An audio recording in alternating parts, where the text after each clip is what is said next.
Welcome back to Let's Cook for another landmark episode. This is our second viewer request. My friend Andrew has recommended another A thing, Arancini. And also, I'm going to be moving out of this kitchen soon.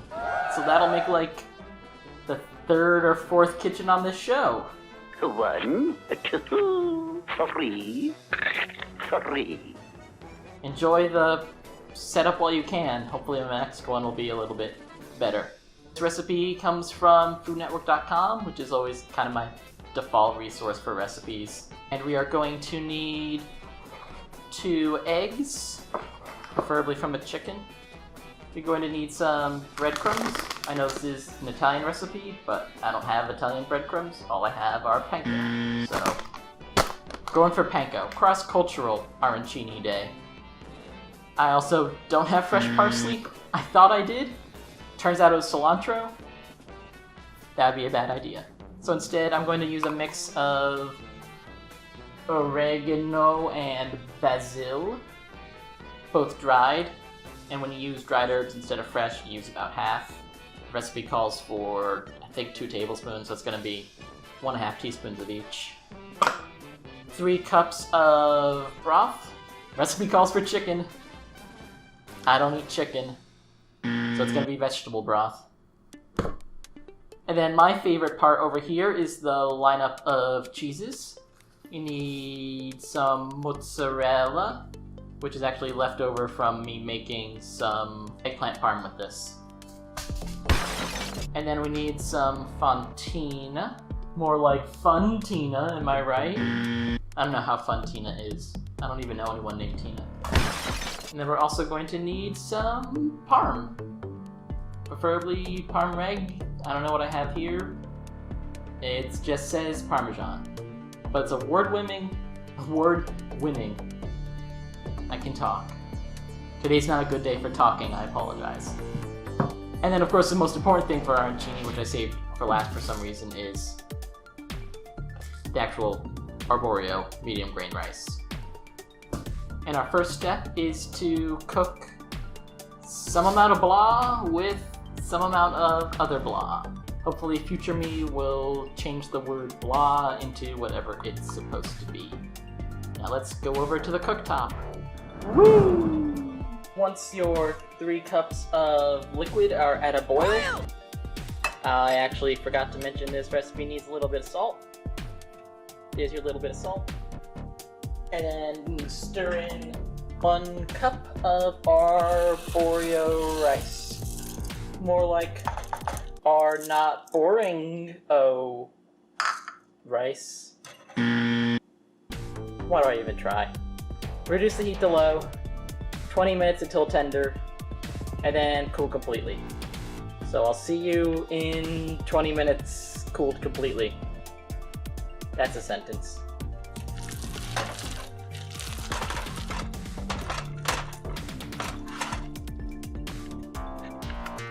Alright kiddos, quiz time. Let's say you find out the mozzarella you're going to use for your recipe that you're filming ends up being moldy. Do you A, use it anyway, B, give up and realize everything is meaningless, 3, just replace it with more fontina, or D, look in your fridge for something with somewhat similar melting qualities no matter what form it's in, and hope it'll work. If you answered D, that's what I did. This is Munster cheese that was originally in slices that I tried shredding, and I hope it works. So for the filling for our cheesy balls, we do 1/2 cup of shredded fontina, 1/2 cup of what is supposed to be mozzarella, and then we're gonna do a tablespoon of our mixed herbs. Realize you left the tablespoon to the left of the camera and have to go all the way around to get it. See, about 1/2 of basil, about 1/2 of oregano. There. The recipe also calls for pine nuts, but to be honest, I don't like them. And if you watched our landmark episode 2, Green Grape Cobbler, which I'll link somewhere, You'll also learn how I feel about other nuts. Ta-da! This isn't gonna be a disaster at all. Now it is time to make the balls. So you're going to need to beat 2 eggs. See if I can make this actually look cool. Let's see.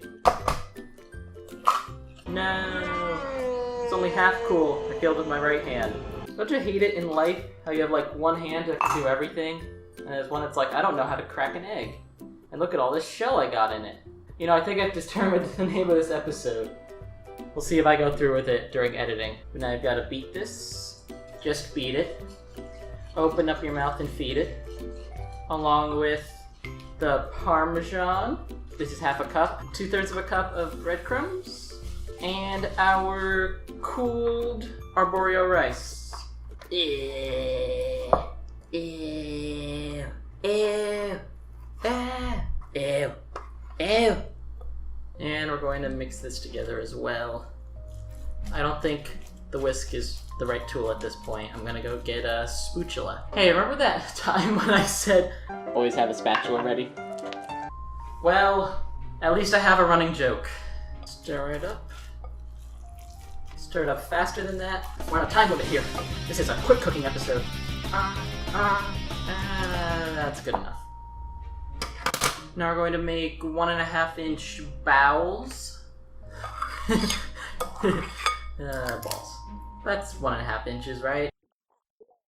And then kind of like onigiri, we're going to take 2 fingers, press it out, take some of our mix, that's totally what the recipe called for, and we had no substitutions. Realize maybe this isn't 1.5 inch because it doesn't look very good. And then roll it in some extra breadcrumbs. Now I only have to do this like 11 more times. Ready? Go!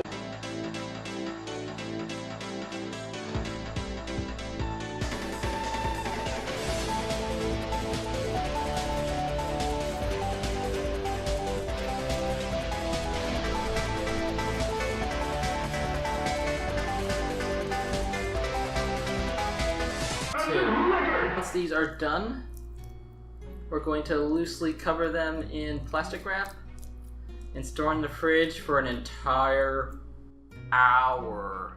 Once your oil reaches about 150 degrees, then you are good to fry. 4 minutes per ball. For some reason, I'm feeling rather timid about this. So it should be about 2 minutes per side. If you're able to hear me, above all the snap, crackle, pop Rice Krispies going on, I don't fry it very much. I think it's because growing up my mom never liked frying because it made the house smell bad. So for some reason all this oil just makes me uncomfortable, despite being a lipid chemist. And then once nice and browned, remove to a cooling rack, which I have over paper towels, and to allow the excess oil to drip away until it's just a memory. Memories of oil. That sounds like a new diet book. Serve fresh alongside tomato sauce is tradition, I think. Or in my case, alongside some roasted Brussels sprouts in order to add green to the plate, as my mom always taught me. I need a little bit of green on the plate, otherwise it's not a real meal. And also helps to balance out the fact that I'm eating basically fried balls of rice for supper at almost 9 p.m. So here's the big question, at least for me, is when I cut it open, is it going to look like the picture? The answer may surprise you. The answer is no. I'm guessing that's either because I didn't have enough stuffing, or because, you know, I didn't have the mozzarella, which is a very stretchy, ooey gooey cheese. But let us try. You can't see it, but I am smiling.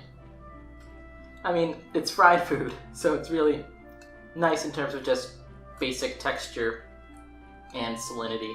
It's nice and crisp. The one I chose to try was actually the big one made from just however much was left at the end. So it's maybe the filling to crust ratio is a little off there, but it's probably nicer in the actually normal sized ones. But I also think good Brussels sprouts. But I also think that I was hoping for it to be a little more special somehow. There's one restaurant where I'm from where they have arancini that are actually stuffed with like sour cherries. And those are really nice because you get the kind of savory, salty rice and then you get a nice kind of sweet, acidic element in there. And it really balances it out because this is all just heavy. And I guess that's why I have the Brussels sprouts there. But I think it's good stuff. If I did this again, I'd probably try some other fillings. And I also wouldn't do it when it was so late. So, cheers! I'm gonna go enjoy this in peace. Away from all your judging eyes.